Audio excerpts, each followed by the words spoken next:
ஆரம்பிப்போம். ஸ்தோத்திரம் கர்த்தாவே, எங்கள் அன்பின் தகப்பனே, எங்க நல்ல தேவனே அப்பா. இந்த வேலைக்காய் நன்றி சுவாமி. இந்த வேலையிலயும் கூட அப்பா, கர்த்தர் அப்பா, நீங்க இந்த இடத்துல பிரசன்னராய் அப்பா, உங்க வார்த்தை வெளிப்படுத்தும்பா.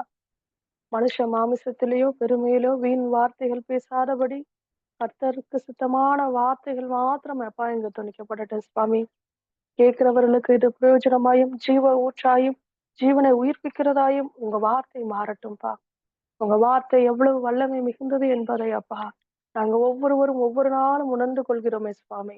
அந்த உணர்வுல இன்னும் இன்னும் நாங்க பலப்பட கர்த்தர் இந்த வேலையிலும் கூட எங்கள் மத்தியில அப்பா நீங்க அசைவாடுங்கப்பா. என்னை மறைத்து நீங்க வெளிப்படுங்கப்பா.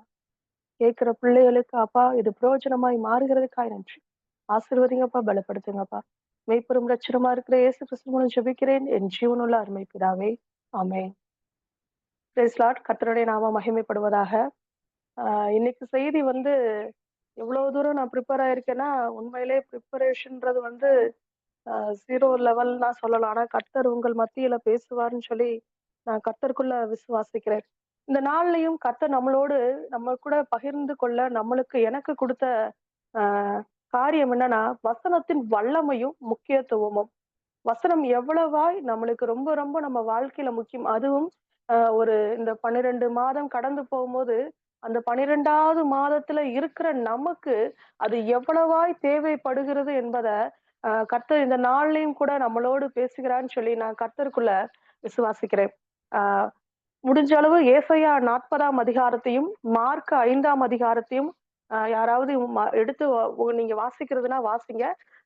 ஏசாயா 40ஆம் அதிகாரம், மார்க் 5ஆம் அதிகாரம் எடுத்து வைத்துக் கொள்றவங்க எடுத்து வச்சுக்கொள்ளுங்க. முதல் வசனமாய் சங்கீதம் 119ல 33வது வசனம் நாம் வாசிக்கிறோம். கர்த்தாவே, உமது பிரமாணங்களின் வழியை எனக்கு போதியும், முடிவு பரியந்தம் நான் அதை காத்துக் கொள்வேன்.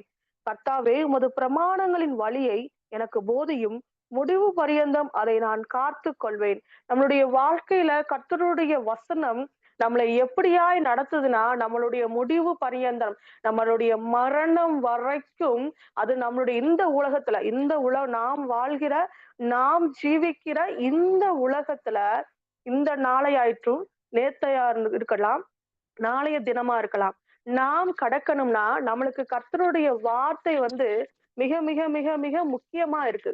கர்த்தருடைய வார்த்தையை ஒருத்தவங்க தெரிஞ்சுக்கும் போது தெளிவா இன்னைக்கு நாமும் கர்த்தருடைய பிள்ளைகள் தான். டெய்லி வசனம் வாசிக்கிறோம், பிரேயர் பண்றோம்.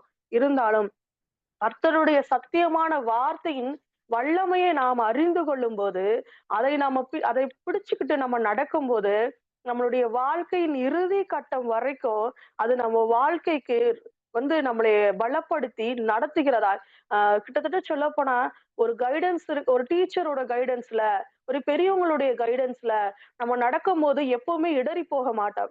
இப்போ ஒரு நீங்க உங்க வாழ்க்கையில ஒரு முடிவு எடுக்கும்போது, முக்கியமா உங்க வீட்ல இருக்கிற பெரியவங்க கிட்ட நீங்க கேட்பீங்க. அப்ப நான் இது செய்யலாமா? இது எப்படி? ஏன்னா அவங்களுடைய அனுபவம் நமக்கு வந்து அவங்களுடைய அனுபவத்த நம்மகிட்ட பகிர்ந்து கொள்ளும்போது, அதுக்குள்ள நம்மளுக்கு நெறைய பாடங்கள் வந்து தெரிஞ்சுக்க முடியும். அதனாலதான் பெரியவங்ககிட்ட ஒரு முடிவு எடுக்கிறதுக்கு முன்னாடி நம்ம சொல்லுவோம்.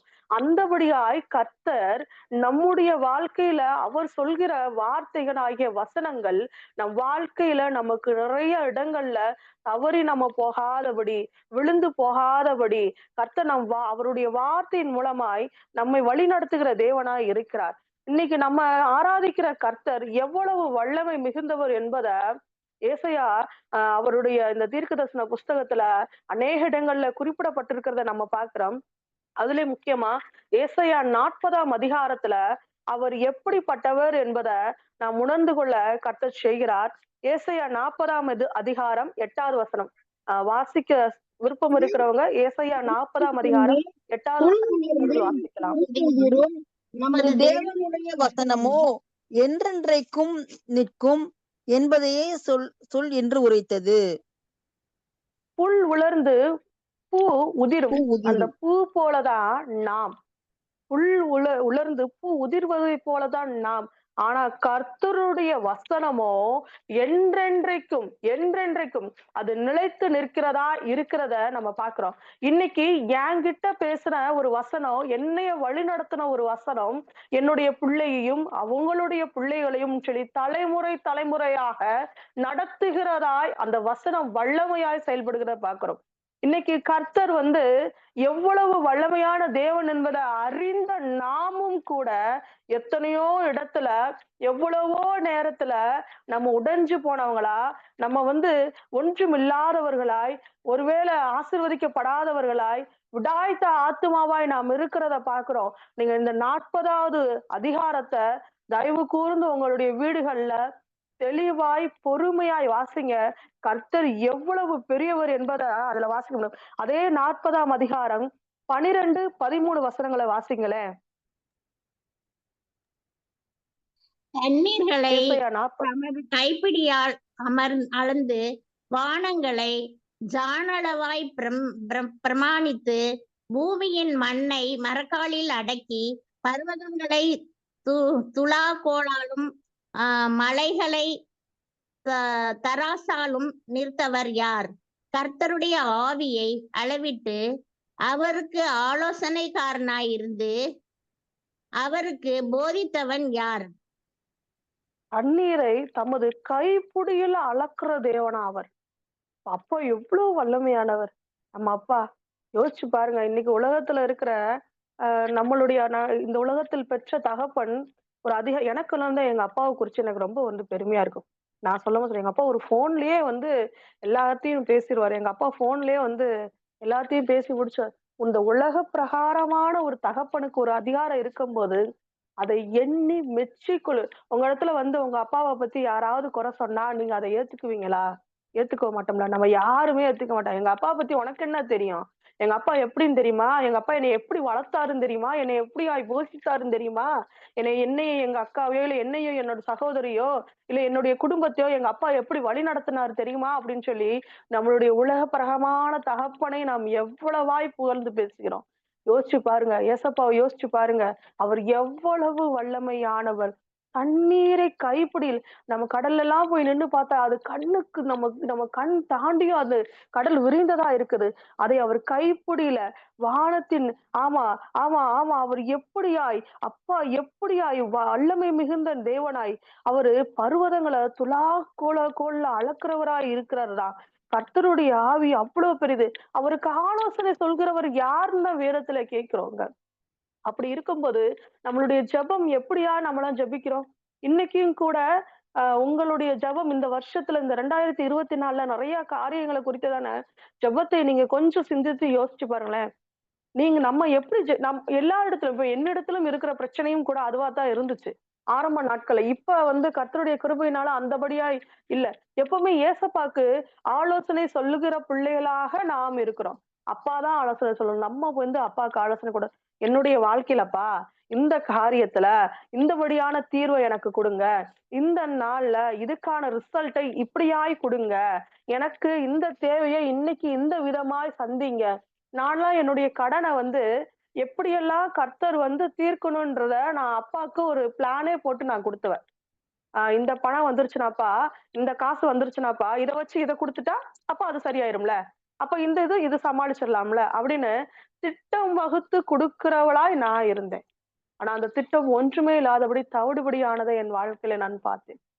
கர்த்தருக்கு ஆலோசனை சொல்கிற இடத்துல நாம் இருக்க வேண்டாம். இன்னைக்கும் கூட ஒருவேளை உங்க ஜெபத்துல எப்பா 2024ல இந்த காரியத்தை குறிச்சு நான் உங்ககிட்ட கேட்டேன்ல, நீங்க ஏன் என்ன செய்யல, இல்ல ஏன் இதை வந்து இப்படி நடத்தல, ஏன் இந்த ரிசல்ட் இப்படி வரல, ஏன் என் வாழ்க்கையில இந்த முடிவு இன்னும் கிடைக்கல, ஏன் என்னுடைய ஆசீர்வாதம் இன்னும் கிடைக்கல, இதை நீங்க இப்படியாய் செஞ்சிருக்கலாமே, நீங்க இப்படியாய் மாற்றி இருக்கலாமேன்னு சொல்லி உங்க மனதுல இருந்தா தயவு செய்து அதை எடுத்து போடுங்கள். நம்மளுடைய எண்ணமும் நம்மளுடைய செயல்பாடுகள் ஒரு குறுகிய வட்டம்.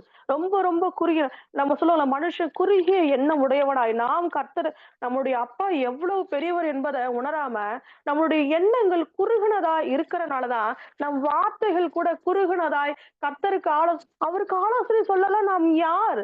நம்மள ஒருவரும் இல்ல. நம்மளால ஆலோசனை சொல்ல முடியுமா? அதே 40ஆம் அதிகாரத்துல 22ஆம் வசனத்துல முதல் பகுதியை மட்டும் வாசிங்களேன். முதல் பகுதி மட்டும்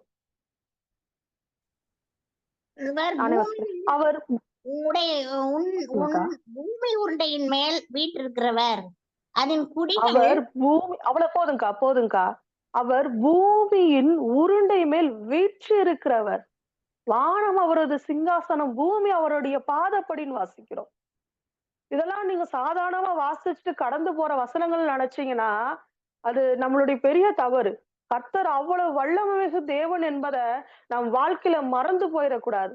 அவருக்கு யோசனை சொல்லவோ, அவரை வழி நடத்தவோ, அவரிடத்துல குற்றம் கண்டுபிடிக்கவோ, நாம் செய்கிற அநேக காரியம் நம்மளுடைய ஜெபம் கேட்கப்படலைன்னா கர்த்தரை திரும்பி குற்றம் கண்டுபிடிக்கிறோம். ஏன் நீங்க செய்யல?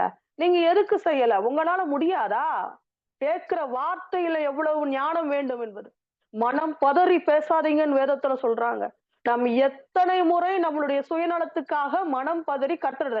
ஒன்றுமில்ல, இன்னைக்கு இருக்கிற முதலமைச்சரா இருக்கிறவரிடத்தையோ, அதிகாரியா இருக்கிறவங்க இடத்துலயோ போய் நீங்க இந்த வாக்குறுதி எல்லாம் கொடுத்துதானே ஆட்சி பொறுப்புல அமர்ந்தீங்க. நீங்க இத செய்யல, நீங்க இந்த ஆட்சி பொறுப்புல இருக்க தகுதியா அப்படின்னு கேட்க முடியுமா? முடியாதுல்ல. அந்தபடியாய்தான் அதை காட்டிலும் 1000 லட்சம் கோடி மடங்கு வல்லமை மிகு நம்மளுடைய தேவனை பார்த்து கேள்வி கேட்பது யோசிச்சு பாருங்க. அதெல்லாம் நம்ம எவ்வளவு ஒரு பெரிய முட்டாள்தனம். ஏன் என் வாழ்க்கையில நடந்துச்சு? ஏன் என் வாழ்க்கையில இதை நீ அனுமதிக்கிறீங்க? ஏன் எனக்கு ஆசீர்வாதத்தை கொடுக்க மாட்டீங்க? உங்க கையில தானே இருக்கு. நீங்க கொடுக்கணும்னு நினைச்சா கொடுத்துடலாம்ல. நீங்க செய்யணும்னு நினைச்சு செஞ்சிடலாம்ல. எவ்வளவு அவரை அதிகமாய் கேள்வி கேட்கிறோம். இன்னைக்கு வரைக்கும், இந்த நாள் வரைக்கும் நீங்க ஜீவனோடு இருக்கிறீங்கன்னா கர்த்தருடைய கிருபை இல்லாம இருக்குமா? உங்களுடைய உறவுகள் ஜீவனோடு இருக்கிறது கர்த்தருடைய கிருபை இல்லாம இருக்க முடியுமா? 3 நேரமும் நல்ல உணவு சாப்பிடுறோமே, கர்த்தருடைய கிருபை இல்லாம சாப்பிட முடியுமா? எத்தனை பேர் இன்னைக்கு நான் ஜீவிக்கிற இந்த உலகத்துல எத்தனை பேர் பட்டினியாய், சாப்பாடுக்கு வழி இல்லாம, நான் இது இது இந்த போன 2 வாரத்துக்கு முன்னாடி நடந்த காரியம். பெட்ரோல் பங்க்ல பெட்ரோல் போட போறேன். அந்த பையன் பெட்ரோல் போடுற பையன் பக்கத்துல இருக்கவங்ககிட்ட வந்து பேசி சும்மா சாதாரணமா கான்வர்சேஷன் போயிட்டு இருக்கு. அப்ப அந்த அக்கா கேக்குறாங்க, "ஏடே எனக்கு சாப்பாடு வாங்கி தடான்னு." அந்த பையன் ஒண்ணுமே சொல்லல. சொல்லாம அமைதியா இருந்தான். அப்ப அவங்க என்கிட்ட சொல்றாங்க, "பாருங்க அக்கா, நான் சாப்பாடு வாங்கி தாங்கன்றேன். சரிக்கா வாங்கி தரேன்னு சொல்றானான்னு பாருங்கன்றேன்." அதுக்கு நான் சொல்றேன், "உம் பொய்யான வந்து உறுதி கொடுக்க வேணாம்னு நினைக்கிறாரு போல தம்பி" அப்படின்னு. உடனே அந்த பையன் நானே ஒரு நாளைக்கு 1 நேரமோ 2 நேரமோ சாப்பிடுறதுதான் அதுவே அதிகம். இதுல உனக்கு வேறையானே அவர் சொன்னபோது அது பெருசா எனக்கு தோணல. நான் அவர்ட்ட கேக்குறேன், ஏன் 1 நேரம் 2 நேரம் சாப்பிட? வழி இல்லக்கா, வழி இல்லாம தான்க்கா சாப்பிட வயித்த கட்டுனாதான்க்கா வாழ முடியும், எதையாவது செய்ய முடியும். 3 நேரம்லாம் சாப்பிட முடியாதுக்கா, பட்னி கிடக்கணும்கானும்போது உண்மையிலே நான் ரொம்ப உடைஞ்சுட்டேன். இன்னைக்கு 3 நேரமும் நல்ல தேவைக்கு நல்ல சாப்பாடு. நீங்க வட மாநிலங்கள்ல பல இடங்கள்ல போனீங்களா, குழந்தைகள் ஊட்டச்சத்து குறைபாடுல இருக்கிறத நீங்க பார்க்க முடியும். சரியான சாப்பாடு கிடையாது. சரியான தண்ணி கிடையாது. சரியான சுகாதாரம் கிடையாது. நல்ல மருத்துவமனை கிடையாது. அப்படி இருக்கிற சூழ்நிலையில இருக்கிற பிள்ளைகள் கூட தேவனை குறித்து எந்த ஒரு குறையும் சொல்லாமல் தங்களுடைய வாழ்க்கையை நிம்மதியாய் வாழ்கிறார்கள். ஆனா நாம ஒவ்வொரு நாளும் ஒவ்வொரு நிமிஷமும் பல நேரங்கள்ல நம்ம கர்த்தரை புகழ்ந்து பேசினாலும் பழமொழி சொல்லுவாங்க தெரியுமா? ஒரு இலையில 16 வகை சாதத்தை 16 வகை வகைகளான உணவுகளை வச்சுட்டு ஓரத்துல ஏதோ ஒண்ணு எடுத்து வைத்தாலும் அது அசுத்தமே. இன்னைக்கு நாமும் அப்படியாதான் சொல்றேன். இதை சொல்றது உங்களுக்கு தவறா இருந்தால் மன்னிச்சுக்கொள்ளுங்க. ஏன்னா நம்ம வாழ்க்கையில கர்த்தர் நம்மளை நடத்தின விதம், நம்மளை வழி நடத்தின விதம் எவ்வளவு அற்புதம், எவ்வளவு அதிசயம், எவ்வளவு அதிசயம். அப்படி இருக்கு நாம அதெல்லாம் குறித்து சிந்திக்காதபடி நம்மளுக்கு கிடைக்காத அந்த ஒரு சின்ன காரியத்தை, சின்ன விஷயத்தை நினைத்து நாம் எவ்வளவாய் புலம்புகிற பிள்ளைகளா இருக்கிறோம். எவ்வளவு அதிகமாய் புலம்புகிறோம். அதுவும் மனுஷங்களிடத்துல புலம்புற புலம்பல் இருக்கே. போன் போட்டு யாராவது நல்லா இருக்கியா அப்படின்னு கேட்டா சந்தோஷமா இதுல சில பேருடைய எண்ணம் என்னன்னா, நம்ம நல்லா இருக்கேன்னு சொல்லிட்டா அவங்க வந்து வயிறு எரிஞ்சிருவாங்க. அதனாலயே அவங்க கிட்ட வந்து ஏதோ இருக்கே அப்படின்னு சொல்லணும் அப்படின்றதுக்காகவே உங்க வாழ்க்கையில் ஒருவேளை இந்த நிமிஷம் துக்கமா இருந்தாலும் எங்களுடைய வீட்டுல இருக்கிற துக்கத்தை இன்னைக்கு இது நான் அத வந்து சொல்லல. இத ஒரு ஒரு உதாரணமா சொல்றேன். எங்க வீடுகள்ல இருக்கிற துக்கத்தை காட்டிலும் இன்னைக்கு இங்க யார் வீடுகள்லயும் துக்கம் இருக்காது. யார் வீட்டிலும் துக்கம் இருக்காது. அவங்க இப்பயும் எங்க அண்ணிட்ட ஃபோன் போட்டு, "என்ன நீ எப்படி இருக்கீங்க? நல்லா இருக்கேன் ஷாலினி" அப்படின்னு சொல்றாங்க அவங்க. அவங்களுடைய துக்கத்தை காட்டிலுமா இங்க நம்மளுடைய துக்கம் பெரிதா இருக்கிறது? ஒரு திக்கற்ற நிலைமையில இருக்கிறாங்க. என்ன செய்வது? ஏது செய்வது? எப்படி தன் வாழ்க்கையை வாழுவது? எதுவுமே தெரியல. கேள்விக்குறியா இருக்காங்க. அவங்களுடைய வாயிலிருந்து வருகிறது, "நான் நல்லா இருக்கிறேன் ஷாலினி." அவங்க உடைஞ்சு போய் தன்னுடைய நிலைய நுழைச்சு ஒரே இடத்துல முடங்கி போயிட்டா, இன்னைக்கு உங்களுக்கு எல்லாருக்கும் தெரிஞ்சிருக்கும். தெரியாம இருக்காது. செல்வியுடைய அண்ணன், என்னுடைய அண்ணியின் கணவராகிய சந்துரு மரித்த காரியம் உங்க எல்லாருக்கும் தெரிந்திருக்கும். தெரியாம இருக்காது. இன்னைக்கு இப்படி ஒரு கணவர் மரித்த பெண் எங்க இருக்கணும்? இப்ப அவங்க இருக்கிறாங்க. இப்ப இப்ப நாங்க கூட்டு வந்திருக்கணும். எங்க வீட்டுல அவங்க இருக்கணும். அவங்க கோயம்புத்தூர்ல இருக்கிறாங்க. யாரும் கூடலாம் இல்ல. அவங்க மகன், அவங்க மட்டும் தனியா அந்த வீட்ல கோயம்புத்தூர்ல அவங்க இருக்கிறாங்க. அவங்க எங்க இடத்துல அரவணைப்பு தேடிக்கொள்றதுக்கு எவ்வளவு நேரம் ஆயிரும்? அப்படி கூட தேவையில்லை. ஏன்னா அவங்களுக்கு தெரியும். அடுத்து நான் சோர்ந்து போய் உட்கார்ந்துட்டா, அடுத்த காரியத்தை யார் செய்வது? இன்னைக்கு அவங்க அப்படி எழும்பி போறது அவங்களுடைய பலத்தால எழும்பி போறாங்கன்னு நீங்க நினைக்கிறீங்களா? கிடையவே கிடையாது. கர்த்தர் கொடுக்கிற பலன். கர்த்தர் அவங்களோடு இருந்து அவ்வளவு தைரியமான போல்டான லேடி. அப்ப எத்தனை தடவை ஹாஸ்பிட்டல் கூட்டு போயிருக்காங்க தெரியுமா? ஒரு தடவை கூட யாரையும் போன் போட்டு நீ துணைக்கு வா, நீ கூட வான்னு கேட்டதே கிடையாது. அங்க இருந்து இங்கே செய்ய வேண்டிய சில காரியங்களை செஞ்சுட்டு தான் அவங்க போவாங்க. அவங்களுடைய நிலையை காட்டிலும் நம்மளுடைய நிலை மோசமானது இல்ல. ஆனா நம்ம எப்ப பாரு கர்த்தரிடத்துல குறை சொல்கிறவர்களாய், கர்த்தரை ஏதோ நம்மளுக்கு அவரு நம்மளை ஆசீர்வதிக்கவே விருப்பமில்லாத ஒரு கடவுளாய் நாம் பார்க்கிறதுதான் நாம் செய்கிற முட்டாள்தனம். இல்ல நாங்க அப்படிலாம் பார்க்கல சிஸ்டர் அப்படின்னாலும் தயவு செய்து ஏதோ ஒரு இடத்துல ஒ- ஒரு ஒரு ஒரு ஒரு வருத்தப்பட்டோ வேதனைப்பட்டோ வார்த்தையை சொல்லிடாதீங்க.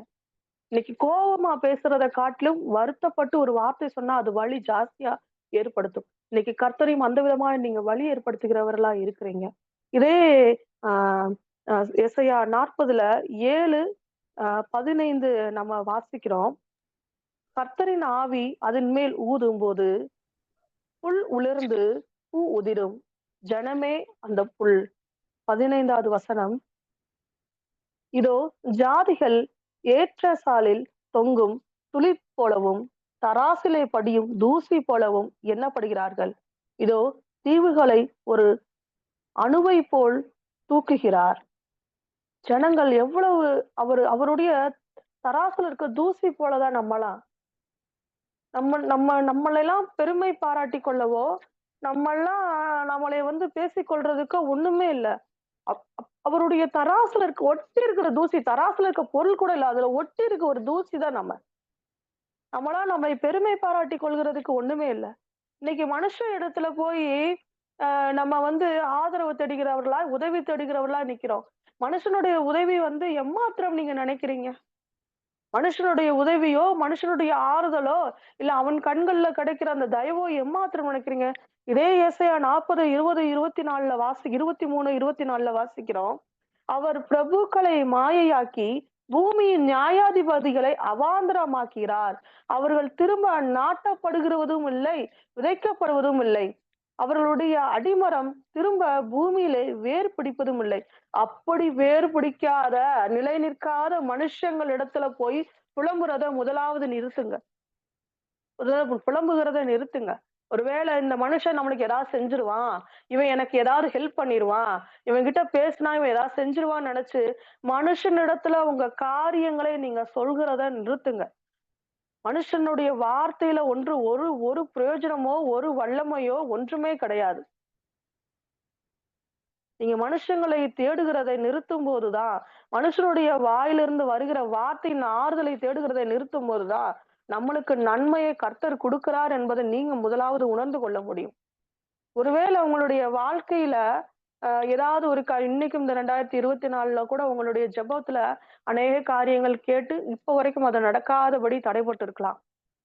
கர்த்தர் ஒரே ஒரு வார்த்தையை மட்டும் கர்த்தர் உங்களிடத்து அதிகமாய் சொல்ல விரும்புகிறார். நெகேமியா 8ஆம் அதிகாரம் 10ஆம் வசனத்தின் பிற்பகுதி. நெகேமியா 8:10 வசனத்தின் பிற்பகுதி. கர்த்தருக்குள் மகிழ்ச்சியா இருப்பதே உங்களுடைய பலன் என்றான். நீங்க கர்த்தருக்குள்ள மகிழ்ச்சியா இருங்க. கர்த்தர் உங்களிடத்துல எதிர்பார்க்கிறது உண்மையிலே அதுதான். என் பிள்ளை எங்க அப்பா இருக்கிறாரு சந்தோஷமா இருக்கணும்னு நினைக்கிறான். இன்னைக்கு உங்க வீட்ல இப்ப எனக்கு என் பிள்ளைகளை குறித்து உங்களுக்கு தெரியும். என் மகனுடைய காரியம் தான். என் மகளோ என்னைக்காவது ஐயோ நம்ம சாப்பாடுக்கு என்ன செய்வோம், ஐயோ ஸ்கூல் ஃபீஸ்க்கு என்ன செய்வோம், ஹாஸ்பிட்டலுக்கு போனோம்னா ஹாஸ்பிட்டல்ல போய் என்ன செய்வோம், இல்ல தன்னுடைய தேவைகளை குறித்து எதையாவது என் பிள்ளைங்க கலங்குமான்னு கேட்டா கலங்காது. ஏன் கலங்காது? அப்பா அம்மா இருக்கிறாங்க, அவங்க பாத்துக்குவாங்க. அந்த தைரியம் சிறுபிள்ளைகள் இருக்கு. இந்த சிறுபிள்ளைத்தனமான இருதயத்தை தான் கர்த்தர் நம்மளிடத்துல எதிர்பார்க்கிறார். கர்த்தர் நம்மளிடத்துல எதிர்பார்க்கிறார். இன்னைக்கும் கூட உங்களுடைய வாழ்க்கையில கர்த்தர் கொடுத்த வாக்கு தத்தங்கள் நிறைவேறாதபடி இருந்தாலும் கர்த்தருக்குள் மனமகிழ்ச்சியா இருங்கள். அதுதான் உங்கள் பலன். அதற்கும் ஒரு காரணம் உண்டு. மார்க் 5ஆம் அதிகாரத்தை எடுத்து வைத்துக் கொள்ளுங்கள். மார்க் 5ஆம் அதிகாரத்தை எடுத்து வைத்துக் கொள்ளுங்கள். மார்க் 5ஆம் அதிகாரத்தை நம்ம வாசிப்போம். மார்க் 5ஆம் அதிகாரத்துல 22வது வசனம் யாராவது வாசிக்கிறீர்களா? மார்க் 5:22.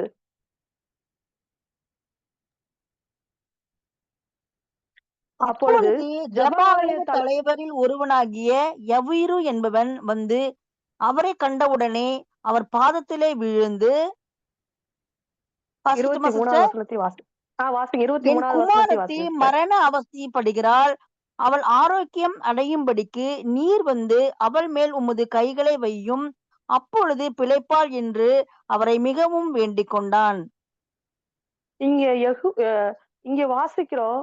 எவீரின் மகள் மரண அவஸ்தை படுகிற பிள்ளையா இருக்கிற ஒருவேளை இன்னைக்கும் கூட நம்மளுடைய வாழ்க்கையில நம்மளுக்கு இருக்கிற போராட்டம் மரண அவஸ்தைக்கு ஒப்பா இருந்தால், மரண அவஸ்தையோட நம்ம சொல்லலாம் இன்னைக்கு என்னுடைய பிரச்சனை தான் பெருசு நான் சொல்லலாம். நீங்க சொல்லுவீங்க இல்ல சிஸ்டர் என்னுடைய பிரச்சனை அதை காட்டிலும் பெருசு சிஸ்டர்னுவீங்க. அவங்களுடைய இடத்துல இருந்து பார்க்கும் போதுதான் அவங்களுடைய பிரச்சனைகள் பெரிதாக இருக்கிறத உணர்ந்து கொள்ள முடியும். ஒருவேளை எவருவின் மகளைப் போல இல்ல எவருவின் வீட்டுல இருக்கிற பிரச்சனையைப் போல நம்மளுடைய வீடுகள்ல பிரச்சனைகள் மரண அவஸ்தைகள் இருக்கும்போது எவருவை போல நாம கர்த்தரை நோக்கி இப்ப அவரு கர்த்தரை நோக்கி வேண்டுதல் செய்கிறத பாக்குறோம். அவரை நோக்கி வேண்டுதல் செய்கிறார். நீங்க என்னுடைய மகள் வந்து இங்க முடியாதபடி கிடக்கிறாள். என்னுடன் நீங்க வாங்க. என் மகளுக்காய் நீங்க வாங்கன்னு சொல்லி கூப்பிடுகிறத பாக்குறோம். இப்படி ஒரு மரண அவஸ்தையில இருந்து ஒருத்தவங்க கூப்பிடும்போது, இப்போ உங்க வீடுகள்லயோ அருகில இருக்கிறவங்க ஒரு அவசரத்துக்கு எமர்ஜென்சிக்கு கூப்பிடும்போது, உங்க உற்றார் உறவினர் கூப்பிடும்போது நீங்க யாரும் போகாம இருப்பீங்களா? போகாம இருக்க மாட்டோம். நம்ம மனுஷங்க தானே. இந்த உலக பிரகாரமாய் கெட்ட எண்ணங்கள், சூதுகள் நிறைந்த மனுஷனான நம்மளே நமக்கு இடத்துல வந்து யாராவது ஒருத்தவங்க எமர்ஜென்சிக்கு உதவி கேட்கும்போது நம்ம போகாம இருக்கிறது கிடையாது. அப்படி இருக்கும்போது நம்மளை படைத்த கர்த்தராய் ஆண்டவர் நம்மளை பார்த்து பார்த்து அன்பாய் நம்மளுடைய தேவைகளை அறிஞ்சு என்னுடைய பிள்ளை நீங்க எத்தனை பேர் இருக்கிறீங்கன்னு எனக்கு தெரியல. 14 என்னை சேர்த்து 14 பேர் இருக்கீங்க. உங்க பேரை நினைச்சுக்கோங்க. இப்ப என்னை நான் நினைச்சுக்கிறேன். ஷாலினிய பார்த்து பார்த்து ஷாலினிய பிடிச்சு பிடிச்சு ஷாலினிய உருவாக்கி தாயின் கருவுல வச்சு ஒரு என்னை வளர்த்து என்னைய சீராட்டி என்னை பாராட்டி எனக்கு ஞானத்தை கொடுத்து எனக்கு ஒரு நல்ல குடும்பத்தை கொடுத்து என்னை வளர்க்கிற அப்பா, என்னை பார்த்துக்கிற என் அப்பா, நான் மரண அவஸ்தையில அப்பா நான் கூப்பிடும்போது அவர் என்னை தேடி ஓடி வராம இருப்பாரா?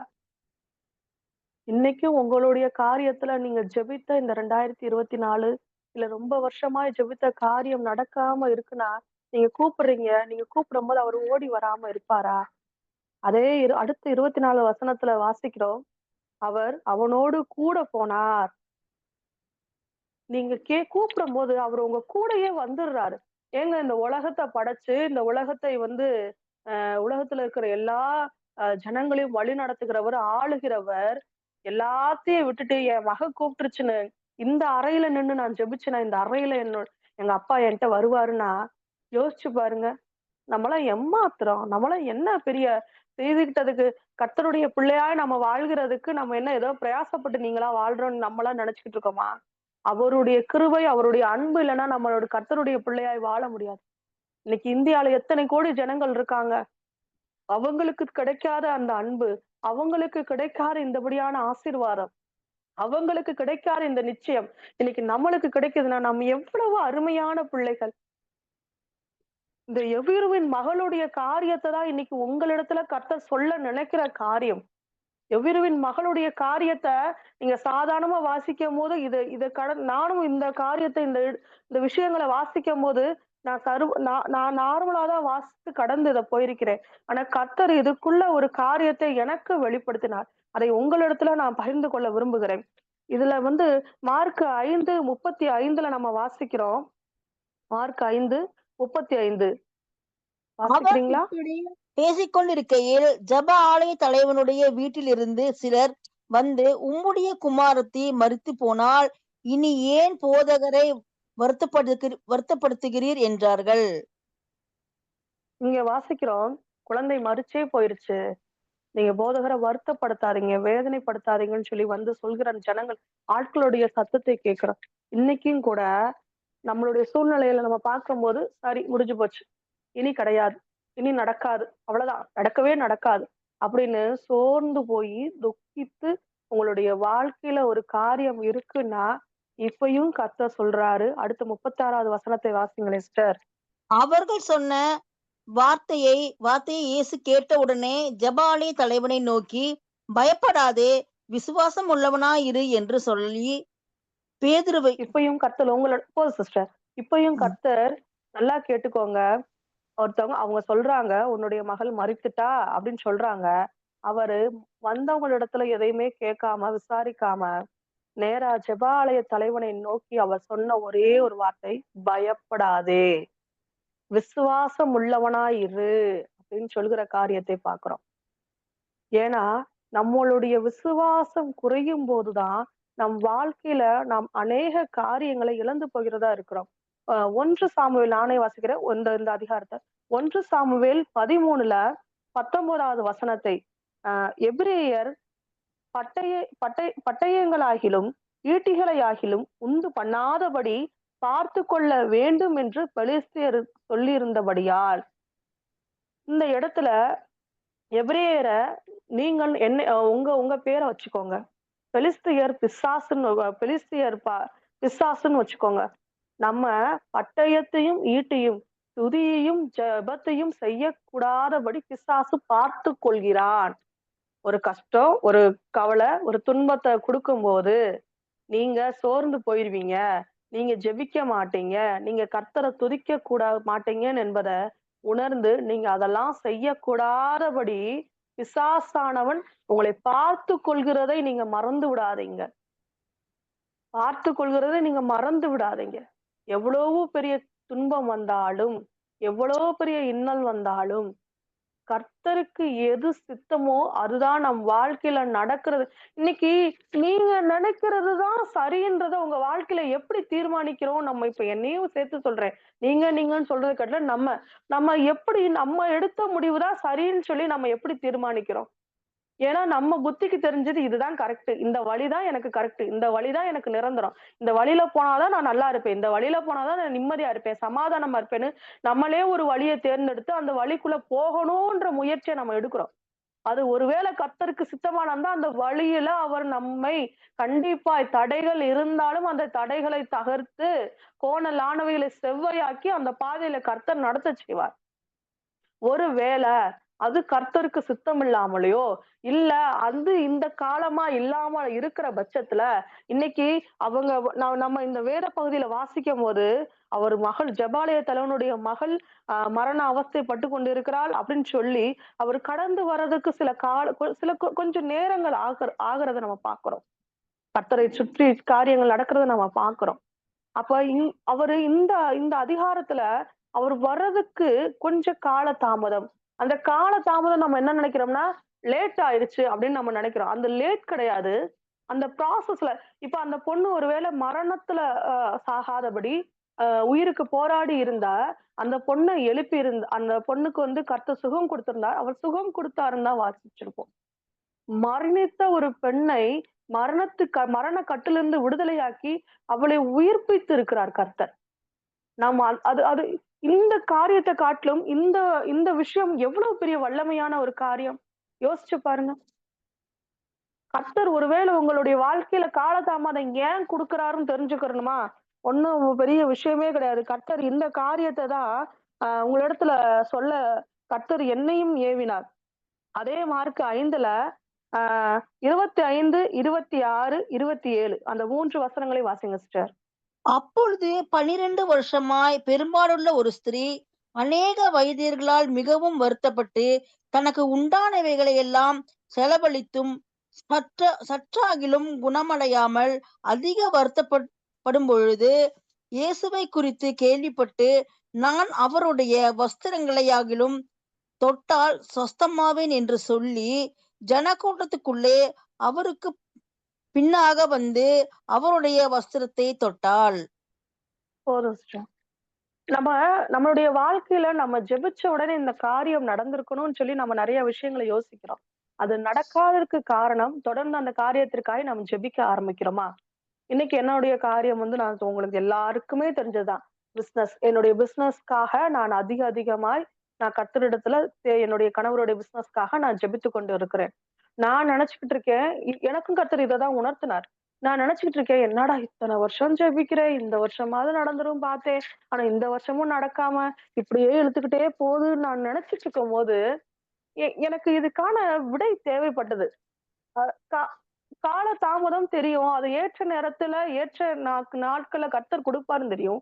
ஆனா கால தாமதமான பீரியட் எதுக்குடா? அப்படின்ற ஒரு எண்ணம் எனக்குள்ள அதிகமா இருந்துச்சு. கர்த்தர் இந்த இடத்துல நம்ம இடத்துல சொல்ற காரியம் என்னன்னா, உங்களுடைய கால தாமதம் இன்னோருடைய ஆசீர்வாதம். நல்லா தெரிஞ்சுக்கோங்க. வியாதியில இருந்து தன்னுடைய மகளை விடுதலையாக்க வேண்டும் என்றுதான் இந்த எ ஜெபாலய தலைவன் வந்து இயேசுவிடத்துல வேண்டுகிறார். அப்ப அவருடைய வேண்டுதல் என்னவா இருந்திருக்கும்? அப்பா என்னுடைய மகள் வந்து இந்த வியாதி படுக்கையில இருந்து விடுதலை ஆகணும். 12 வருஷமாய் ஒரு பெண்ணுக்கு பெரும்பாடு. ஆஹா! அந்த பெரும்பாடுடைய கஷ்டத்தை என் வாழ்க்கையில நான் ரொம்ப உணர்ந்திருக்கேன்ப்பா. என்னுடைய வாழ்க்கையில இந்த கொரோனா லாக்டவுன்ல 1 1/4 வருஷம் ப்ளீடிங் ஓவர் ப்ளீடிங். என்னால என்னுடைய வாழ்க்கையில நான் இப்படி ஒரு கஷ்டத்தை என் வாழ்க்கையில எனக்கு பிசிஓடி இருக்கிறதுனால நார்மலா வந்து எனக்கு பீரியட்ஸ் ரெகுலரா வராது. அப்படி இருந்த எனக்கு 1 1/4 வருஷம் கண்ட்ரோலே இல்லாதபடி, எனக்கு அவ்வளவு பீரியட் இருக்கிற ரத்தமெல்லாம் போயி, என்னுடைய உடம்பு என் என் என் என்னுடைய உடம்பு என்ன சொல்லணும்னா, இருக்கிற நல்ல ரத்தமும் சேர்ந்து கலந்து போனனால, என்னால எதுவுமே செய்து கொள்ள முடியல. இது கேட்கிறவங்களுக்கு வேணா சாதாரணமா இருக்கலாம். இந்த 12 வருஷ பெரும்பாடுன்றது சாதாரண விஷயம் கிடையாது. உங்களுக்கு புரியுதா? நம்மளுடைய கஷ்டம் மட்டும் தான் இப்ப ஜெப ஆலய தலைவருக்கு அவருக்கு என்ன கஷ்டம்? தான் மகளுடைய அந்த மரண படுக்கை தான் அவருக்கு பெரிய கஷ்டமா அவருக்கு தோணும். ஆனா இந்த 12 வருட படுபாடுள்ள ஸ்திரீக்கு அவங்களுடைய கஷ்டம் தான் பெருசா தோணும். இதுல என்னுடைய கஷ்டம் பெருசு, உங்களுடைய கஷ்டம் பெருசுன்னு டிபேட் பண்ணிக்கிறதுக்கு இங்க ஒண்ணும் கிடையாது. ஒவ்வொருத்தவங்களுக்கும் அவங்களுடைய பாடுகள் பெரிதுதான். ஆனா நம்முடைய பாடுகள் வழியில் நாம் கடந்து வரும்போது, நம்ம ஜெபிக்கும்போது, நம்மளுடைய ஜெபத்தின் மூலமாய் இன்னொருவர் விடுதலையாக்கப்படுகிறார்கள் என்பத நீங்க தெரிந்து கொள்ளுங்க. இன்னைக்கு இங்க இருக்கிற உங்க ஒவ்வொருவரோட ஜெபத்திலையும் மூலமாய் இங்க அநேகம் பேர் விடுதலையாய்க் கொண்டே இருக்கிறாங்க. அது உங்களுக்கு ஆசீர்வாதமாய் ஒருவேளை ஏசப்பா கூப்பிட்டு அந்த ஜெபாலய தலைவன் கூப்பிட்ட உடனே ஏசப்பா போய் சுகம் கொடுத்திருந்தா இந்த அற்புதம், இந்த அதிசயத்தை நம்ம இந்த வேதத்துல வாசிச்சிருக்க மாட்டோம். இந்த கால தாமதத்தின் நிமித்தமாய் இந்த 12 வருட பெரும்பாடுள்ள ஸ்திரீயுடைய விசுவாசத்தை வாசிக்கிறோம். அவங்களுடைய விடுதலையை வாசிக்கிறோம். அவங்களுடைய ஆறுதல் அடைதல, அவங்களுடைய ஆரோக்கியத்தை நம்ம வாசிக்கிறோம்.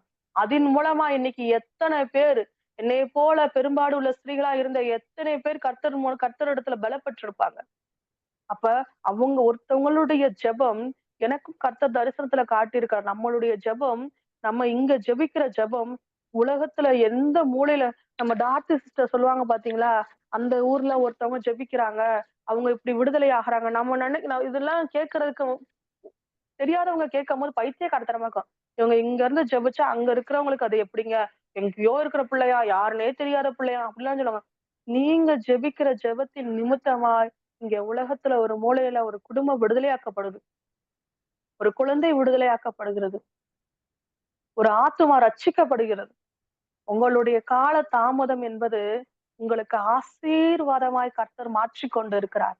இப்பயும் கூட உங்களுடைய வாழ்க்கையில பொருளாதாரம் சார்ந்தோ, இல்ல தொழில் சார்ந்தோ, இல்ல குடும்ப உறவுகள் சார்ந்தோ, இல்ல வேலை சார்ந்தோ, இல்ல குழந்தை பாக்கியம் சார்ந்தோ, இல்ல திருமணத்தை சார்ந்தோ, இல்ல உடல் ஆரோக்கியம் சார்ந்தோ உங்களுக்கு கால தாமதம் ஆகுதுன்னா, உங்கள் மூலமாய் அநேகம் பேரை கர்த்தர் விடுதலையாக்கி கொண்டிருக்கிறார் என்பத நீங்க யாரும் மறந்து விடாதீர்கள் என்பதை கர்த்தர் உங்களுக்கு ஞாபகப்படுத்த விரும்புறார்.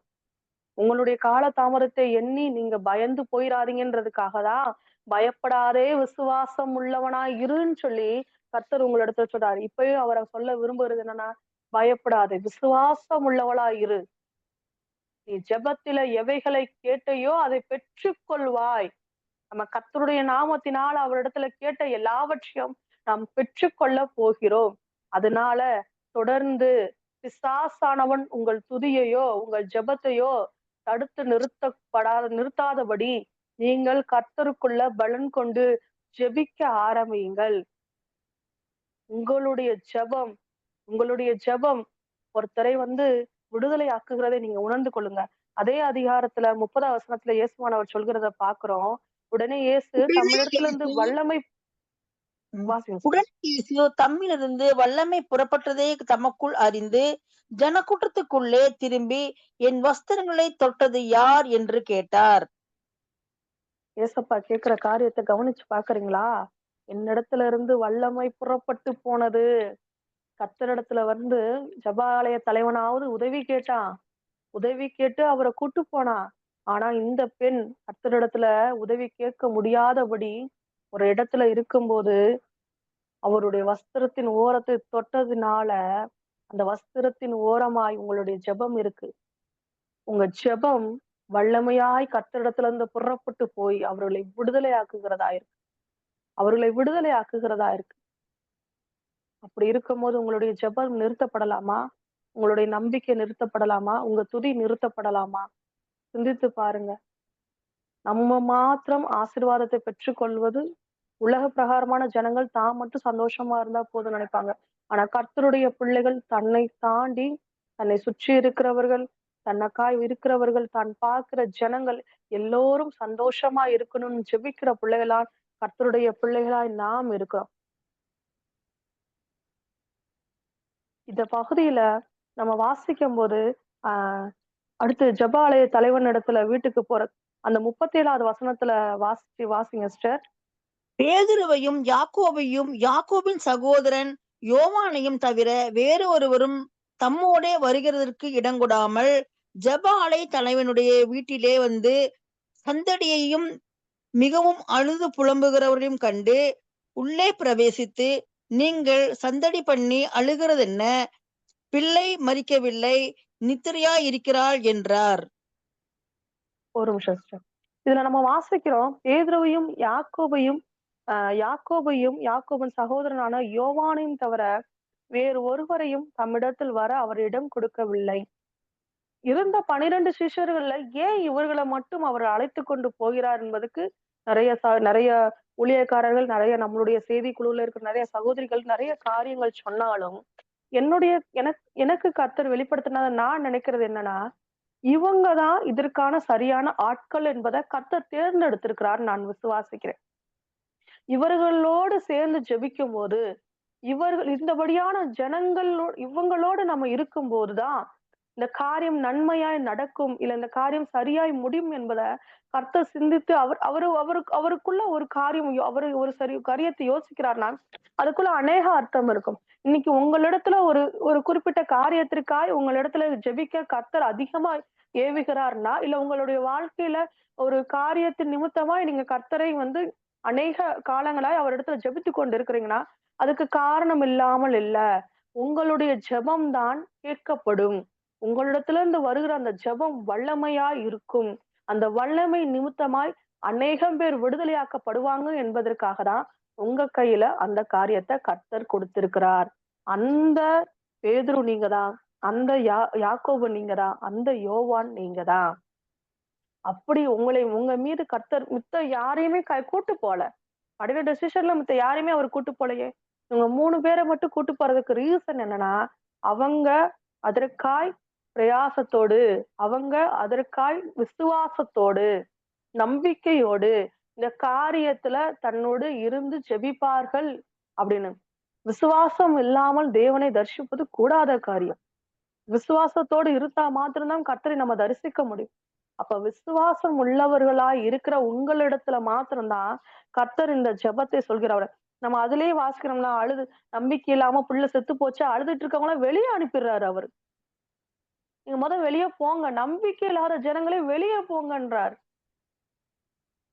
நம்ம நம்பிக்கை இல்லாத ஜனமா இருக்க போறோமா, இல்ல அந்த பேதுரு, யாக்கோபு, யோவானை போல இருக்க போறோமா நம்மளுடைய வாழ்க்கையில? 2024ல எனக்கு இன்னும் இந்த காரியம் நடக்கல, இந்த காரியம் நடக்கல, அந்த காரியம் ஆமா நடக்கல. என்ன செய்து கொள்ள முடியும்? என்னுடைய பலத்தால ஏதாவது செய்து கொள்ள முடியுமா? எனக்கு இன்னும் தொழில் அமையல என் கணவருக்கு. சரி, இதனால நான் என்ன செஞ்சுக்க முடியுமா? முடியாது. ஏதாவது பண்ணிக்க முடியுமா? முடியாது. என்னால எதுவுமே முடியாதுன்றனாலதான் நான் கர்த்தரிடத்துல சரணடைஞ்சிருக்கேன். அப்ப அவர் செய்ய வரைக்கும் நான் பொறுமையா இருக்கணும். பொறுமையா இருக்கிறதுக்கு காரணம் என்ன? இருக்க சொல்றதுக்கு காரணம் என்னன்னா, நம்மை சார்ந்து நமக்கு முன்பாக அநேகம் பேர் ஆசீர்வாதத்தை பெற்றுக்கொள்ள கர்த்தர் பொறுமையா இருக்க சொல்றார். ஒரு பந்தியில உட்கார்ந்து இருக்கிறோம். ஒரு பந்தியில ஒரு 10வது பேரா நம்ம உட்கார்ந்துருக்கோம். அப்ப இருந்த ஆளுகளுக்கு வச்சுட்டு வர வரைக்கும் 10வது ஆள் நாம பொறுமையா தானே இருக்கணும். இல்ல எடுத்தோடனே என் இலையில சாப்பாடு வைன்னு ஒரு 100 பேர் மத்தியில நீங்க சொல்லிருவீங்களா? இருதயத்துல உங்களுக்கு நம்மளுக்கு பசிக்குதுடா, சாப்பாடு வச்சா போதும்டான்னு என்ன இருந்தாலும், ஒரு 100 பேர் உங்களை சூழ்ந்திருக்கும் போது, அங்க இருக்கிறவங்கள சின்ன பிள்ளைகளுக்கெல்லாம் வேணாம், வயசானவங்களுக்கெல்லாம் வேணாம், யாருக்குமே வேணாம். எனக்கு கொண்டு வந்து வையின்னு நீங்க சொல்லிட்டீங்கன்னா, உங்களை சுற்றி இருக்கிறவங்க உங்களை எப்படி நினைப்பாங்கன்னு நீங்க யோசிச்சு பாருங்க. இங்க இருக்கிற எல்லாருமே எப்படின்னு தெரியல. நானும் ரொம்ப யோசிப்பேன். நான் என்ன யோசிப்பேன்னா, நான் எல்லாத்துலயும் கரெக்ட் கிடையாது. ஆனா மத்தவங்க முன்னாடி என்னைய கெட்டவளா ஆக்கிக்கிறதுக்கு நான் விரும்ப மாட்டேன் எப்பவுமே. அப்படி இருக்கும்போது உங்களுடைய கால தாமதம் இந்த 2024ல உங்களுடைய ஜெபம் கேட்கப்படாததுக்கோ, இல்ல அந்த கால தாமதம் ஆகப்படுவதற்கோ ஒரு ஒரு காரியம் இருக்கும். அதை உணர்ந்து கொண்ட பிள்ளைகளாய், அதை புரிந்து கொண்ட பிள்ளைகளாய், புலம்புகிற பிள்ளைகளாய், இன்னைக்கும் கூட இந்த கிறிஸ்துமஸ் காலங்கள் தொடங்கிருச்சு. எத்தனை பேர் வீட்ல கிறிஸ்துமஸ் பண்டிகைக்கான அந்த சந்தோஷம், அந்த உற்சாகம் உங்களை பற்றி பிடித்திருக்குன்னு சொல்லுங்க. கிறிஸ்துமஸ்ன்றது புது ஆடைகளை உடுத்தி நல்ல பிரியாணி சமைச்சு சாப்பிடுறதுனால கிறிஸ்துமஸ் நம்ம கொண்டாடுகிறோமா? இல்லைன்னா கிடையாது. கிறிஸ்துமஸ் காலங்களை ஒட்டி கர்த்தர் நம்மளுக்கு கொடுத்திருக்கிற ஊழியம் அநேகம். எத்தனை பேரை நீங்க சந்திக்கலாம். கர்த்தருடைய வார்த்தையை பகிர்ந்து கொள்ளலாம். எத்தனை பேருக்காக எவ்வளவு காரியங்கள் இல்லாதவர்களுக்காக கர்த்தர் நம்மளே மாத்திரம் நம்ம நம்ம பிள்ளை செய்வான்னு சொல்லி நம்பி நம்ம கிடத்துல கொடுத்த ஜனங்கள் எத்தனை பேர் இருக்கிறாங்க. அவர்களுக்காய் நம்ம என்ன செய்து கொண்டு இருக்கிறோம்? அதையெல்லாம் விட்டுட்டு என் வாழ்க்கை, என்னுடைய குடும்பம், என்னுடைய பொழப்ப குறிச்சு மட்டும் நான் யோசிச்சு அழுது சோர்ந்து போய் அப்படியே உட்கார்ந்துட்டா, இன்னைக்கும் எங்க வீடுகள்ல இருக்கிற கஷ்டம் எங்களைய அடுத்த கட்டத்துக்கு நகலக்கூடாதபடி அப்படியே ஒரு தடுத்து நிறுத்தி வச்சிருக்கிறத நான்லாம் உணர்றேன். மனசுல சந்தோஷம் இல்ல. அந்த சந்தோஷத்தை இப்ப சர்ச்ல இருந்து பவனி பாடி வருவாங்க. நாளை கழிச்சு எங்களுக்கு பவனி பாடி வருவாங்க. எனக்குள்ள எண்ணம், எதுக்கு வேணான்னு சொல்லிருவோமா? தம்பிக்கு வேற அம்மை போட்டிருக்கு. வீட்ல வேற இப்படி ஒரு கஷ்டம். இதுல தாண்டி இப்படி நம்ம கூப்பிட்டா நல்லாவா இருக்கும்? அப்படின்ற எண்ணம் எனக்குள்ள ஓட ஆரம்பிக்குது. அப்ப திரும்பி எனக்குள்ள ஒரு ஒரு வார்த்தை சொல்லுது. கிறிஸ்துமஸ் பண்டிகை காலங்களை ஒட்டி நீ எவ்வளவு சந்தோஷமா இருக்க வேண்டிய நாட்கள், ஏன் சோர்ந்து போய் இப்படி உட்கார்ந்திருக்க? நம்ம சோர்ந்து போய் உட்கார்றதுதான் பிசாசு எதிர்பார்ப்பான். ஏன்னா நம்ம சோர்ந்து போய் உட்கார்ந்தா கர்த்தருடைய காரியத்தை யோசிக்க மாட்டோம். சிந்திக்கிற திறனை நம்ம அற்றுப்போனவர்களாய் மாறிடுவோம். அப்படி இல்லாதபடி இந்த கிறிஸ்துமஸ் நாட்களை குறித்து சந்தோஷமாய், மனமகிழ்ச்சியாய் நாம் எவ்வளவாய் ஓட வேண்டியதா இருக்கு. அதே மார்க் 5ல 41, 42 வாசிங்க சிஸ்டர்.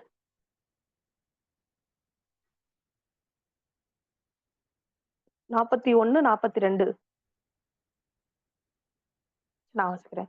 பிள்ளையின் கையை பிடித்து தலித்தாகுமி என்றார். அதற்கு சிறுவனே எழுந்திரி என்று உனக்கு சொல்கிறேன் என்று அர்த்தமாய். இன்னைக்கும் கர்த்தர் உங்களை பார்த்து சொல்கிறார், தலித்தாகுமி.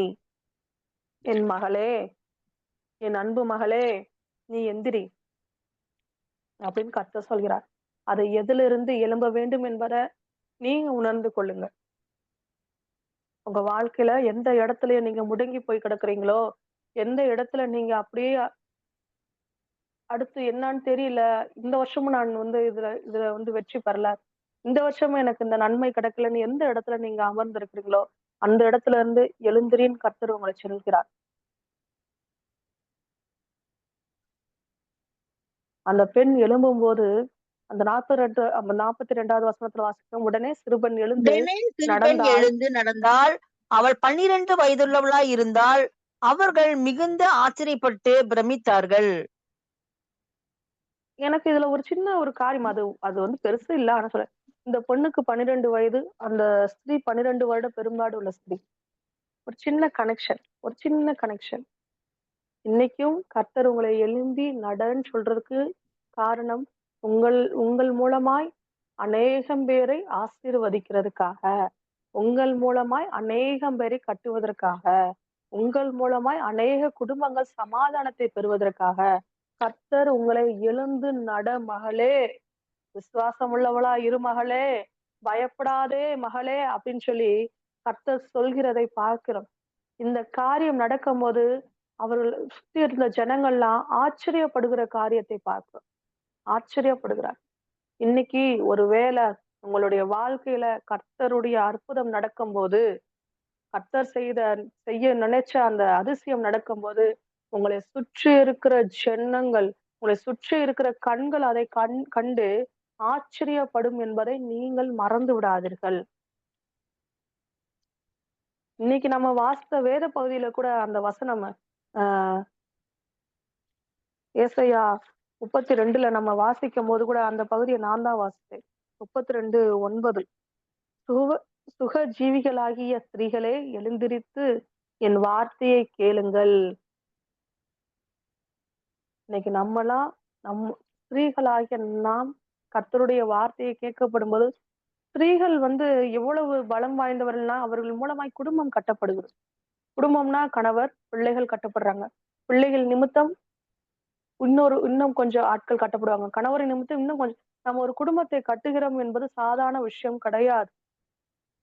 அதை உணர்ந்து கொள்ளுங்கள். கர்த்தர் வந்து உங்களிடத்துல சொல்றத திரும்பியும் சொல்றேன். அவர் பயப்படாதே, விசுவாசம் உள்ளவளா இரு. உன்னுடைய ஜெபம் அநேக பிணியாளிகளையும், அநேக வேதனை உள்ளவர்களையும் விடுதலையாக்கும். அதன் மூலம் உன்னுடைய விடுதலை கிடைக்கும் என்பதை கர்த்தர் சொல்கிறார். கால தாமதத்தை குறித்து கவலைப்படாதீங்க. நடக்கலையேன்னு சொல்லி வருத்தப்படாதீங்க. கர்த்தர் சித்தமானது அவர் கையினால் வாய்க்கும். இது கிறிஸ்துமஸ் நாட்கள். இந்த கிறிஸ்துமஸ் நாட்களை எவ்வளவு சந்தோஷமாய், எவ்வளவு மன மகிழ்ச்சியாய் இதை நம்ம கொண்டாடலாம் என்பதை யோசிச்சு பாருங்க. இன்னைக்கு உங்களை சுற்றி அநேக ஏழை பிள்ளைகள் இருக்கலாம், அநேக வயதானவர்கள் இருக்கலாம். அஹ் அவரு ஒரு 10 பொட்டலம் சாப்பாடு பொட்டலம், பிரியாணி பொட்டலம், நல்ல பிரியாணி வாங்குங்களேன். 10 பொட்டலம் பிரியாணி 10 பொட்டலம் பிரியாணி எல்லாம் வாங்க முடியாத அளவு இன்னைக்கு யாரையும் கர்த்தர் ஏழ்மையானவர்களை நம்மளை தள்ளவே இல்லை.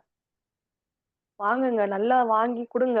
பக்கத்துல ஒருவேளை ஆர்ஃபனேஜஸா ஏதாவது இருந்தா, தகப்பன் தாய் இழந்த பிள்ளைகள், முதியோர் இல்லங்கள் ஏதாவது இருந்தா, அவர்களுக்கு ஒரு நேரம் அந்த கிறிஸ்துமஸ் பண்டிகை நாட்கள்ல உங்களால அவர்களால அந்த அளவு கொடுக்க முடிஞ்சா, கர்த்தர் உங்களை அந்த அளவு ஆசீர்வதித்திருக்கிறார் போது அவங்களுக்கு ஒரு நாள் முழுவதும் சாப்பாடு அரேஞ்ச் பண்ணி கொடுங்க. எவ்வளவு ஆயிரங்கள் ஆயிரப் போகிறது. நம்ம வாழ்க்கையில எவ்வளவு ஆயிரங்கள், எவ்வளவு லட்சங்களை வீணா எதுக்கு மனுஷங்களை சந்தோஷப்படுத்துறதுக்காக, திருப்திப்படுத்துறதுக்காக எவ்வளவு ஆயிரங்கள், எவ்வளவு லட்சங்கள் செலவு பண்ணியிருப்போம். அப்படி இருக்கும்போது இந்த மாதிரி பிள்ளைகளுக்கு அந்த ஒரு நாள் உணவு கொடுக்கும்போது எவ்வளவு சந்தோஷமா இருக்கும். இனிப்புகளை வாங்கி சுத்தி இருக்கிற ஜனங்களுக்கு கர்த்தருடைய ஆசீர்வாதமான வசனங்களை வைத்து கொடுங்க. யாரு வேணான்னு புறம்பே தள்ள மாட்டாங்க. உண்மையிலேயே சொல்லப்போனா கிறிஸ்தவர்களை காட்டிலும் இந்துக்கள் அநேகம் பேர் அன்பானவர்களா இருக்கிறத நான் பார்க்கிறேன். நம்ம கூட சில சமயம் வார்த்தையினால் அவர்களை காயப்படுத்திடுறோம். விக்கிரகம், பிசாசு, ஒரு விஷயம் புரிஞ்சுக்கோங்க. தெரியாத ஆட்கள் இடத்துல பேசும்போது கொஞ்சம் ஞானமாய் காயப்படுத்தாதபடி பேசுங்க. இன்னைக்கு யாரும் அப்படி பேச மாட்டீங்கன்னு நான் விசுவாசிக்கிறேன். காயப்படுத்தாதபடி பேசுங்க. இந்த கிறிஸ்துமஸ் பண்டிகை உங்களுக்கு கர்த்தர் கொடுத்த திறந்த வாசல். திறந்த வாசல். இந்த திறந்த வாசல்ல ஊழியத்தை செய்ய ஆரம்பிங்க. ஜெப கூட்டங்களுக்கு போகிறது எவ்வளவு முக்கியமோ, கர்த்தரை துதிப்பது எவ்வளவு முக்கியமோ, ஆலயங்களுக்கு, சபைகளுக்கு செல்வது, ஆராதனைக்கு செல்வது எவ்வளவு முக்கியமோ, அதை காட்டிலும் 1000 லட்சம் கோடி மடங்கு இந்த மாதிரியான பிள்ளைகளுக்கு கர்த்தருக்கு உணவு கொடுக்கிறதோ, கர்த்தருடைய வார்த்தையோ பகிர்ந்து கொள்வதுதான். கிறிஸ்துமஸ் பண்டிகை காலம்னா கீத பவனி ஆராதனை, பாடல் போட்டி, விளையாட்டு போட்டி, பைபிள் வேதாகம போட்டி, இதெல்லாம் நம்ம எப்படி செய்யறது ரொம்ப முக்கியமோ, அதே போல கர்த்தருடைய வார்த்தையை மத்தவங்களிடத்துல பகிர்ந்து கொள்வது முக்கியம். தயவு செய்து வந்து நீங்களே நீங்களே போய் கொடுங்க. ஒவ்வொரு வீட்லயும் நீங்களே போய் கொடுங்க. தெருவுல இந்த பக்கமும் அந்த பக்கமும் நடந்து போய் கொடுங்க. உறவுகளை சம்பாதித்துக் கொள்ளுங்கள். நான் இப்பயும் சொல்லல. நாங்க இங்க இருந்து தேனியில இருந்து கோயம்புத்தூர் நாங்க போறதுக்குள்ள எங்க வீட்டு ஆளுக என் கணவரும், அவங்க அண்ணன், எங்க அண்ணி எல்லாரும் முன்னாடி போயிட்டாங்க. இருந்தாலும் நாங்க பார்த்த காரியம் என்ன தெரியுமா? எங்க அண்ணி வீட்ல சுத்தி இருக்கிறவங்க எல்லாருமே அவ்வளவு பாசமா இருக்காங்க எங்க அண்ணி மேல. ஐயையோ! ஒரு தெரியாத இடத்துல எங்க அண்ணிய விட்டுட்டு வந்துட்டோம்ன்னு பயம் கூட எங்களுக்கு கிடையாது. இந்துக்கள் இறந்தவங்க வீட்டுக்குள்ள தன்னுடைய பொருட்கள குடுக்க மாட்டாங்க. உங்களுக்கு தெரியுமா? நான் ஒரு இந்து வழியில இருந்து வந்தவனால நான் சொல்றேன். கணவர் இழந்த அந்த பெண்ணுடைய முகத்துல 30 நாள் முழிக்க மாட்டாங்க. தெரியுமா உங்களுக்கெல்லாம்? ஆனா எங்க அண்ணிக்கு குடுத்தா கூட பரவால்ல. போன எங்களுக்கும் சாப்பாடு குடுக்குறேன்னு சொல்றதும், காஃபி போட்டு கொண்டு வந்து குடுக்குறதும், உங்களுக்கு சாப்பிட எதுவும் வேணுமான்னு கேட்கிறதும், அதெல்லாம் எவ்வளவு எங்கேயோ ஒரு மூலையில பிறந்து, ஏதோ ஒரு மூலையில வாழ்ந்து கொண்டு இருக்கிற அவங்களுக்கு அக்கம் பக்கம் வீட்டுக்காரங்க தான் உறவுகளா இருக்கிறாங்க. இன்னைக்கு நாங்க இங்க வந்துட்டோம். எங்க அண்ணி பிள்ளையும் தனியா இருக்கிறாங்க. கர்த்தர் கூட இருக்கிறார். அதே போல அவர் மூலமாய் உருவாக்கப்பட்ட அ பக்கத்துல வீட்டு அண்டையிலார் ஜனங்கள் இருக்கிறாங்க. அது எவ்வளவு சந்தோஷம் தெரியுமா? நீங்க போய் உங்களுடைய பண்டிகை அவங்க பண்டிகையை நீங்க மாத்திரம் கொண்டாடாதபடி, அவர்களோடு சேர்ந்து கொண்டாடுங்க. இந்த கிறிஸ்துமஸ்ல தயவு செய்து இந்த கிறிஸ்துமஸ்ல நீங்க எத்தன பேருக்கு கர்த்தருடைய வார்த்தைய சொல்றீங்கன்றத காட்டிலும், எத்தன பேருக்கு கர்த்தரை குறித்து அன்பை சொல்கிறீர்களோ அதுதான் முக்கியம். வசனத்தோடு ஒரு இனிப்பையோ, ஒரு சாப்பாடையோ தயவு செய்து கொண்டு போய் இல்ல ஆர்ஃபனேஜ் இருந்தா அந்த ஆர்ஃபனேஜுக்கு அன்னைக்கு முழுவதுமான சாப்பாட குடுத்து, கர்த்தருடைய வார்த்தைய குடுத்து, கர்த்தருடைய அன்ப பகிர்ந்து கொள்ளுங்க. நீங்க பெருசா ஏசப்பா வார்த்தைய சொல்லவே வேணாம். உங்களுடைய நடக்கை, உங்களுடைய செயல்பாடு அவர்களுக்கு இயேசுவானவரை வெளிப்படுத்தும்போது அவர்கள் உங்களையும் ஏற்றுக்கொள்வார்கள். நம்மளுடைய கடவுளாகிய கர்த்தரையும் ஏற்றுக்கொள்வார்கள். அதனால இப்பயும் ஒரு விஷயம் திரும்பி சொல்றேன். கர்த்தருக்குள்ள விசுவாசமாயிருங்கள், பயப்படாதீங்கள். கர்த்தர் சொன்ன நிச்சயமான காரியங்களை உங்க வாழ்க்கையில அவர் தருவேன், செய்வேன் சொன்ன காரியங்களை செய்வார். அந்த கால தாமதம் உங்கள் மூலமாய் அநேகம் பேர் ஆசீர்வதிக்கப்படுவதற்காக தான் இருக்கு. அதனால தைரியத்தோடு, நம்பிக்கையோடு பிசாசுக்கு வார்த்தைக்கு இடம் கூடாதபடி இன்னைக்கு இருந்து உற்சாகமாய் எழும்பி கர்த்தருடைய காரியத்தை செய்யுங்கள். கர்த்தர் தாமே இந்த வார்த்தையின் மூலமாய் உங்களை ஆசீர்வதித்திருப்பார். உங்களுக்கு சொல்லியிருப்பார். நான் கர்த்தருக்குள்ள விசுவாசிக்கிறேன். கர்த்தர் நாமம் மகிமைப்படுவதாக. ஆமென்.